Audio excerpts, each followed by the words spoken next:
الرحیم۔ عیسائی ساتھیوں کو کرسمس پر تحفے دینا۔ محمد عارف صاحب نے کینیا سے سوال کیا ہے۔ ہماری دکان پر کچھ کرسچن لوگ کام کرتے ہیں، دسمبر میں ان کا کرسمس کا بہت بڑا تہوار ہوتا ہے، کیا ہم ان کو 25 دسمبر کو ہدیہ دے سکتے ہیں؟ نہیں دے سکتے۔ دیکھیے، غیر مسلموں کے ساتھ حسن سلوک کا ہمیں حکم ہے۔ قرآن کی صاف آیتیں ہیں، لا ینہاکم اللہ عن الذین لم یقاتلوکم فی الدین ولم یخرجوکم من دیارکم، کہ وہ لوگ جنہوں نے تمہیں گھروں سے نہیں نکالا، تم پر ظلم زیادتی نہیں کرتے، تو اللہ تمہیں بالکل بھی حکم نہیں دیتا کہ تم ان کے ساتھ بدسلوکی کرو، بلکہ اللہ تمہیں حکم دیتا ہے کہ تم ان کے ساتھ اچھا سلوک کرو، اور اللہ انصاف کرنے والوں کو پسند کرتا ہے۔ تو لہذا غیر مسلم کے ساتھ اچھا سلوک کیا جائے گا، اس کو ویسے بھی عام حالات میں آپ اس کو گفٹ دے سکتے ہیں، لیکن اسلام کی ایک باؤنڈری ہے۔ وہ باؤنڈری یہ ہے کہ ان کے مذہبی تہواروں کے ساتھ آپ ان میں شرکت نہیں کر سکتے، کیونکہ جن چیزوں کا کیونکہ یہ ان کے مذہب کے راضی، یعنی اس کی دلیل ہے کہ گویا آپ ان کے مذہب پہ راضی ہو، تو یہ ایک قسم کی منافقت ہے۔ تو غیر لوگ کہتے ہیں وہ بھی تو ہمیں عید پہ سیلیبریٹ کرتے ہیں اور عید پہ ہمیں جو ہے نا مبارکباد دیتے ہیں، تو دیکھیں ان کے مذہب میں اس پر پابندی نہیں ہے۔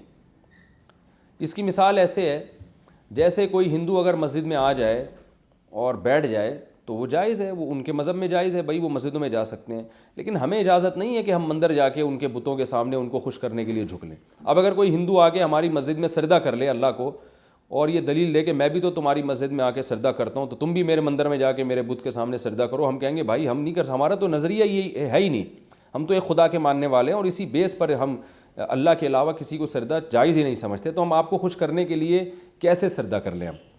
تو اسی طرح یاد رکھیں کہ جو مذہبی رسومات ہوتی ہیں ان پر میں شرکت کی اجازت نہیں ہے، کیونکہ اس سے کچھ وقت اگر یہ ان کی پرمیشن مل جائے نا تو کچھ وقت کے بعد اسلام غیر اسلام کے ساتھ جو ہے نا مرج ہو جائے گا، پھر یہ فرق کرنا کچھ وقت کے بعد مشکل ہو جائے گا، اسلام کیا ہے غیر اسلام کیا ہے۔ تو اس لیے اسلام نے اپنی ایک اس میں امتیازی حیثیت رکھی ہے اور اس کو دوسرے مذہب کے ساتھ خلط نہیں ہونے دیا، تاکہ دین خالص بالکل ایک جدا اور ممتاز رہے۔ تو اس لیے آپ عیسائیوں کے ساتھ اچھا سلوک کریں، نارملی ان کو گفٹ دیا کریں، لیکن اسپیشلی کرسمس کے موقع پر آپ ان بالکل نیوٹرل بن کے رہیں، نہ بدسلوکی کریں نہ اچھا سلوک کریں۔ آپ بولیں کہ بھئی ہمارے مذہب میں اس کی پرمیشن نہیں ہے۔ ہاں کوئی مجبوری ہو، کوئی خطرہ ہو، ایک الگ بات ہے، نارمل وہی ہے جو میں نے بتایا۔ لڑکی والے زبردستی رسم بارات کریں تو شوہر کیا کرے؟ شیزہ میر: اگر کوئی بارات لے جانا نہیں چاہے مگر لڑکی والے زبردستی کریں کہ رشتہ دار ناراض ہوں گے تو کیا کیا جائے، جبکہ لڑکے والے چاہتے ہیں کہ صرف کچھ عورتیں دلہن کو دولہا کے ساتھ رخصت کر کے لے آئیں؟ دیکھیں، لڑکے کا زور لڑکے کو چاہیے لڑکی والوں کو بہت اچھی طرح تمیز سے، محبت سے، مضبوط لہجے سے سمجھا دے کہ ہم بارات کے قائل نہیں ہیں، کیونکہ لڑکی والے اکثر بارات کا کھانا اس لیے کرتے ہیں کہ نہیں کیا تو لڑکے والے پھر زندگی بھر لڑکی کو تانا دیتے ہیں، دلہن کو تانا دیتے ہیں۔ تو آپ اچھی طرح باور کرا دیں، امید عقل آ جائے گی اور وہ بارات کی رسم نہیں کریں گے۔ پھر بھی کر رہے ہیں تو دیکھیں آپ اپنے دائرے سے پھر باہر نہ نکلیں۔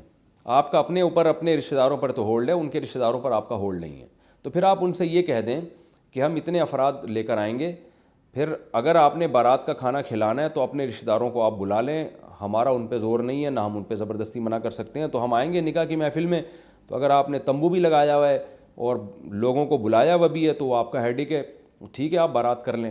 اور ظاہر ہے آپ جب گئے ہیں تو آپ کے لیے کھانا کھانا بذات خود ایک جائز عمل ہے وہاں پہ، تو اتنا بائیکاٹ کرنا کہ بعض دفعہ رشتہ ہی ٹوٹ جاتا ہے اس سے، تو یہ پھر اپنے حدود سے تجاوز ہو جائے گا۔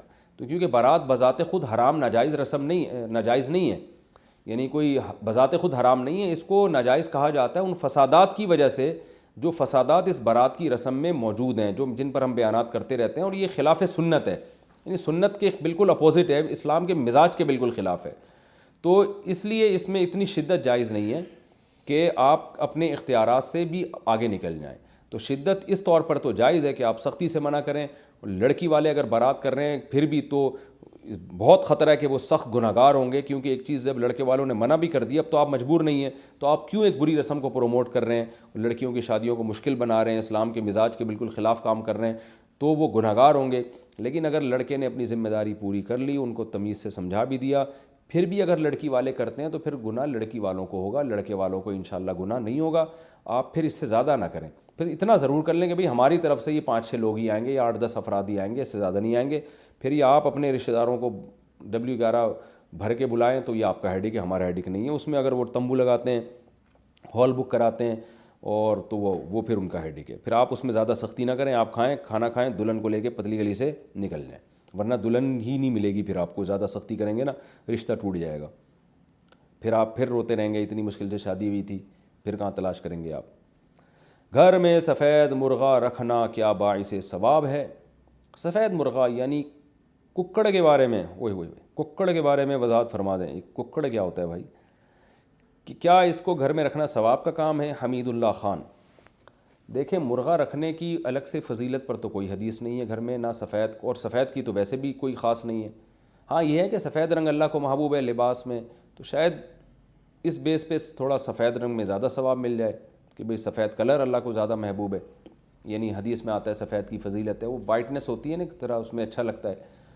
لیکن مرغا رکھنے پر فضیلت پر الگ سے کوئی دلیل نہیں ہے. البتہ اتنی بات ہے کہ آپ صلی اللہ علیہ وسلم نے فرمایا، ابو داؤد کی حدیث ہے، لا تسبوا الدیک، مرغے کو برا مت کہو، فإنہ یؤذن للصلاۃ، یہ نماز کے لیے جگاتا ہے. اس سے پتہ چلتا ہے مرغا اللہ کے نبی کی نظر میں ایک اچھا جانور ہے، کیونکہ اس کے خیر زیادہ ہے. خیر کیا؟ صبح صبح اٹھ کے اذانیں دیتا ہے. اور میں ایک اور بات کہتا ہوں کہ مرغا بزبان حال پوستی اور سست افراد کو کہہ رہا ہوتا ہے، میں جانور ہو کے صبح صبح اٹھاؤں اور رات کو جلدی سوتا ہوں، صبح جلدی اٹھتا ہوں، تم انسان ہو گے، تمہارے اندر اتنی سینس نہیں ہے. تو اس بیس پر اگر کوئی یہ کہے کہ مرغا رکھنے ایک فضیلت کا کام ہے، تو یہ اس حدیث سے یہ مسئلہ اخذ کیا جا سکتا ہے. یعنی اس حدیث میں مرغا رکھنے کی فضیلت کی طرف اشارہ ہے، صراحتاً نہیں ہے. تو اس بیس سے اگر کوئی استئناس کرتا ہے، اس حدیث سے استئناس کرتا ہے اور وہ دلیل پکڑ سکتا ہے کہ بھئی مرغا پالوں گا تو شاید ثواب مل جائے، تو اللہ سے امید ہے کہ اس کو انشاءاللہ ثواب مل جائے گا، کہ بھئی وہ ایک اچھی نیت سے پال رہا ہے. کہ نبی صلی اللہ علیہ وسلم نے کسی حد تک مرغے کی ایک فضیلت بیان کی ہے کہ وہ اذان کے لیے جگاتا ہے، تو اس نیت سے آپ پالیں.